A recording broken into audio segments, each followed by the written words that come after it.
បន្ទាប់ពីកូនរៀបមង្គលការហើយគឺកូនត្រូវជំរុះជំរះទម្លាប់ចាស់ទាំងអស់នោះចោលបានបុរាណរបស់យើងលោកឲ្យកាត់សក់ដាក់នៅកន្ទោងបាទហើយលោកមានដាក់ចេកភ្លោះបាទអញ្ចឹងកូនមើលមកខាងនេះគឺចេកនេះភ្លោះ2ដូច្នេះកូនត្រូវនឹកឃើញថាបន្ទាប់ពីកូនបានរៀបការហើយកូនមានភរិយាគឺមានគូជាប់គ្នាហើយបាទកូនសម្លឹងទៅមុខវិញចុះកូនមិនអាចទៅណាស្រេចចិត្តតាមលមិត្តភ័ក្តិបបួលនោះទៀតទេកូនតន់នេះជំរះវ័យចំណែកឯកំចាត់ធម៌3កំហុស3នោះគឺលោភៈមោហៈនិងទោសៈលោភៈគឺសេចក្តីជំពាក់ប្រាថ្នាច្រើនកូនរៀបមង្គលការហើយកូនមានភរិយាតែមួយទេកូនមិនអាចជំពាក់ឬប្រាថ្នារោគនារីណាឲ្យច្រើនក្រៅពីភរិយារបស់កូននោះទេនេះគេហៅថាលោភៈណាកូនណាជំរះឲ្យអស់ហើយមោហៈនោះគឺសេចក្តីអវិជ្ជាល្ងឹតល្ងងម៉ូបាំងបាទមិនស្ដាប់ហេតុផលយល់តែត្រូវខ្លួនឯងបាទអញ្ចឹងក៏កូនត្រូវជំរះដែរ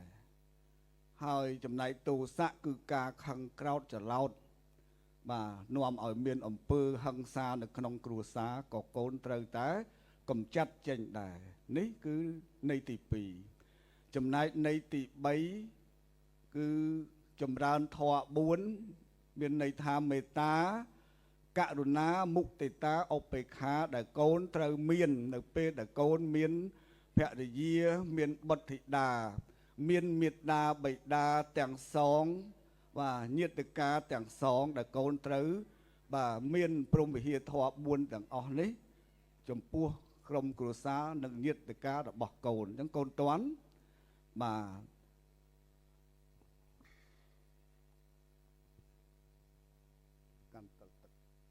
កូនលើកដៃសំពះនមោតាសៈភគវតោអរហតោសម្មាសម្ពុទ្ធស្សៈនមោតាសៈភគវតោអរហតោសម្មាសម្ពុទ្ធស្សៈភវតុសព្វមង្គលាំងរខន្តុសព្វទេវតាសព្វពុទ្ធាសព្វធម្មាសព្វសង្ឃានិព្វាវេនៈសទាសោថៃភវន្តុតេនខត្តយកភូតានំបាពៈហនិវិរណាបរតតាសាហន្ទវាទេសੰឧបតៈវេកូនសាធុ3ដង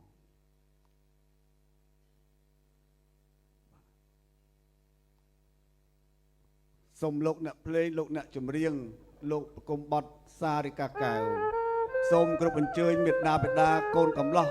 ឡើងមកសំអាងកេសាជូនកូនមុន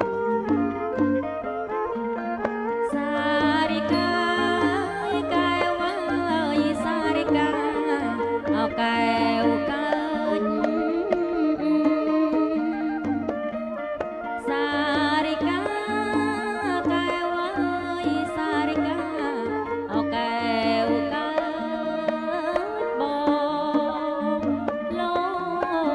បងលោកម៉ែ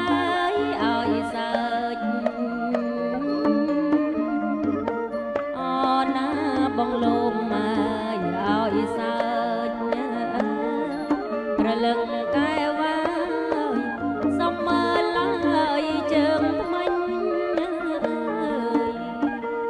អើយសំមើលឡើយជើងថ្មិញ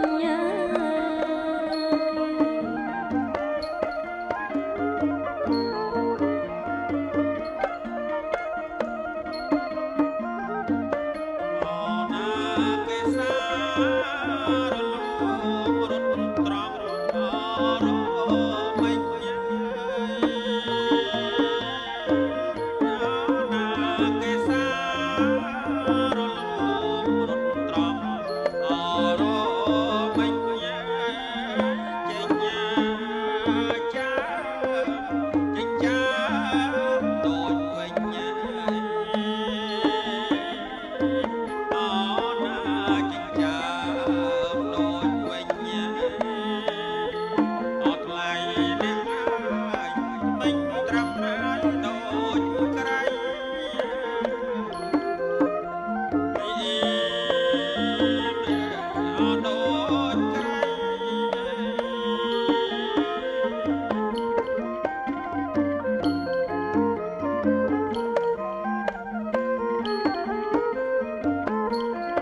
ជំរះលោកពោតោសោអមោហាចំរាសិលសមាធិបញ្ញាវិរិយៈងាយផងណាសមាវិជ្ជាសមាវិយាមសមាជីវោសមាសមាធិសមាសតិសមា